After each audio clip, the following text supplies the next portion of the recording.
Bismillahirrahmanirrahim. Assalamualaikum warahmatullahi wabarakatuh. Pertama-tama, marilah kita panjatkan puji syukur atas kehadirat Allah Subhanahu wa Ta'ala, karena atas berkat rahmat dan hidayahnya lah sehingga kita dapat menyelesaikan tugas 3 ini tepat pada waktunya. Salam serta salawat tak lupa kita kirimkan kepada Nabiullah Muhammad SAW, Nabi yang telah membawa kita dari alam gelap gulita ke alam yang terang benderang. Rabbi shrahli sadri wa yassirli amri wahlul 'uqdatam min lisani yafqahu qawli. Baiklah, pada kesempatan kali ini saya akan mempresentasikan hasil tugas 3 saya dengan mata kuliah komputer dan media pembelajaran yang disusun oleh saya sendiri atas nama Nursanti S. NIM 859411452. Jadi di sini saya akan membahas tentang modul 1 terkait dengan pemanfaatan media dalam pembelajaran, berbagai faktor yang perlu diperhatikan. Pada kegiatan belajar 1, kita akan membahas tentang pertimbangan dalam perencanaan dan pemanfaatan media. Mengajar dan melaksanakan pembelajaran membutuhkan pertimbangan dan perencanaan yang matang dan serius. Keseriusan ini diperlukan ketika kita memilih untuk menggunakan media tertentu. Ada banyak model yang dapat kita gunakan sebagai bahan pertimbangan dan pemanfaatan media, termasuk model yang diperkenalkan oleh Heineck DKK pada tahun 1996 di dalam perencanaan dan pemanfaatan media. Model disingkat menjadi model Ashura. Adapun pembahasannya, model Ashura merupakan singkatan dari A. Analisis karakteristik siswa, S. Sebutkan kompetensi, S. Sebutkan metode media materi, U. Upayakan gunakan metode media bahan, R. Rancang bentuk partisipasi siswa, dan E adalah evaluasi. Bagian 1 A. Analisis karakteristik atau ciri-ciri siswa. Di sini kita akan menjelaskan bagaimana kemampuan awal siswa dan cara belajar siswa. Yang kedua S. Sebutkan kompetensi. Jadi di sini kita akan menjelaskan materi dan memperlihatkan materi kepada siswa. Yang ketiga S. Sebutkan media materi. Di sini kita menentukan metode, memilih media, serta mencari materi. Yang keempat adalah U. Upayakan gunakan metode bahan. Jadi di sini kita menggunakan metode ceramah, demonstrasi, diskusi, serta kita akan menggunakan metode poster, menonton, dan mendengar audio. Yang kelima adalah R. Rancang bentuk partisipasi siswa.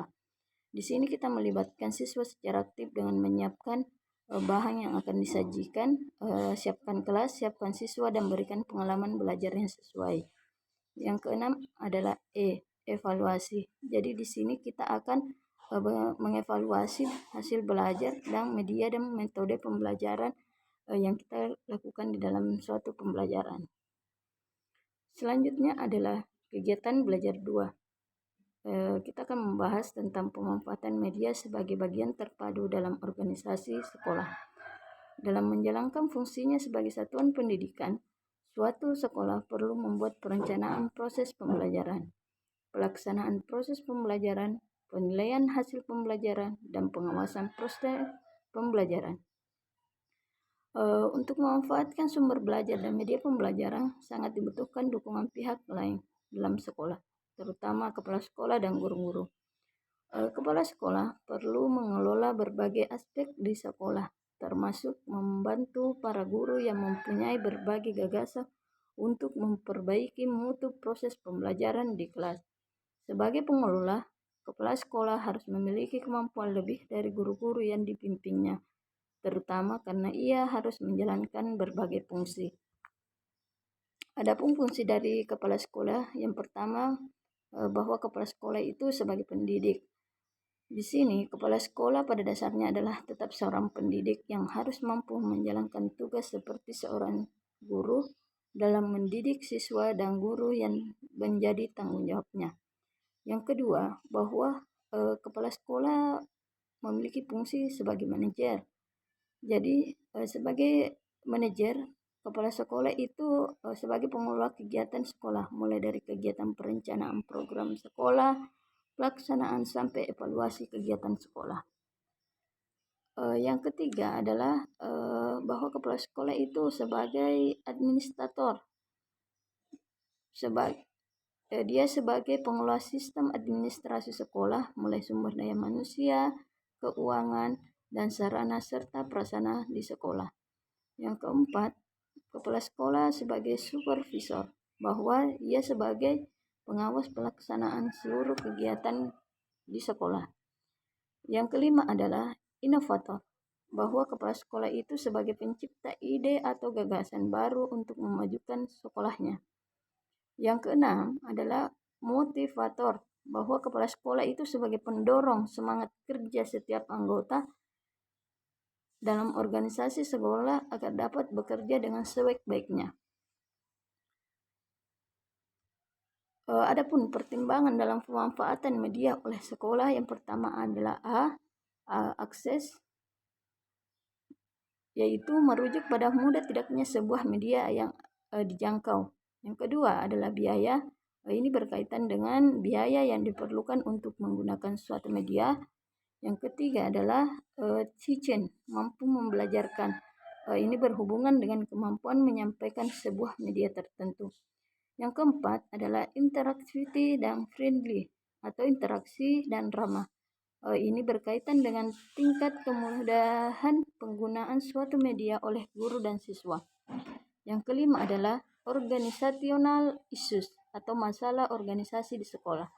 Faktor ini berkaitan dengan dampak yang ditimbulkan media pembelajaran terhadap organisasi sekolah.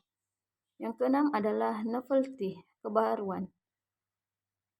Hal ini berhubungan dengan faktor berapa lama suatu akan bertahan digunakan. Yang terakhir adalah speed atau kecepatan. Ini berkaitan dengan seberapa cepat sebuah pesan dari media dapat direvisi atau diperbaiki. Sekian dan terima kasih.